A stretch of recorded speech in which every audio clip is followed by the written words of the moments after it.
From the bottom of the globe, America G'day.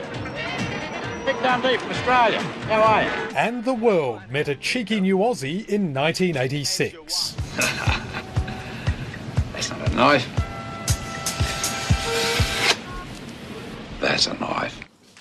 Down under, the Hawke government was sharpening its knives too as it faced a ballooning balance of payments crisis. Australia's current account deficit increased by 43% in a month. The extent of that challenge detailed inside 10,000 cabinet papers from 1986 and 1987 released today by the National Archives. I guess the story of 1986 and 87 is essentially that of a very competent government. The economic task fell largely to a young and ambitious treasurer who warned Australia was in danger of becoming a banana republic. Paul's dramatic statement helped to increase the understanding of that problem, I think. But their relationship was frosty and remains so. To sort of have to carry on and do some of this rewriting and exaggeration. It's sad. I don't know why he feels he has to do it. Leadership tensions aside, Cabinet was busy rewriting too. New laws banning smoking on long-haul flights, despite discrimination warnings. The no smoking sign will soon never go off. And plans for another emerging and deadly health threat. Over 50,000 men, women and children now carry the AIDS virus. The 1986 Chernobyl nuclear disaster sparked health concerns too. Australia considered halting all food imports from affected Eastern European countries, eventually settling for random screening instead.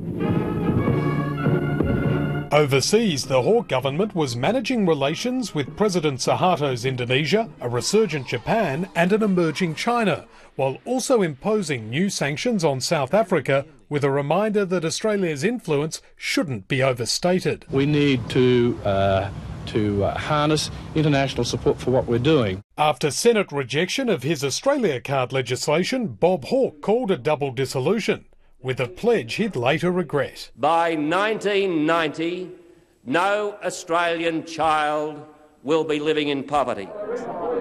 The disruptive Joe for Canberra push helped him easily secure re-election against John Howard. A moment of pride and of gratitude. 1987 was the last full year politicians would sit inside Australia's 57-year-old Provisional Parliament House. The Hawke government settled on a name for it, Old Parliament House. But the new one taking shape up the hill was a much bigger dilemma. Strikes and cost overruns forced Cabinet to take the total budget above $1 billion. Before moving house, the government grappled with the weighty issue of cutting subsidies to the parliamentary refreshment rooms, but was warned of a revolt from members and senators. Cabinet showed similar caution on the question of politician pay rises, deciding the time wasn't appropriate. A political dilemma that followed MPs into the new Parliament building. Andrew Green, ABC News, Canberra.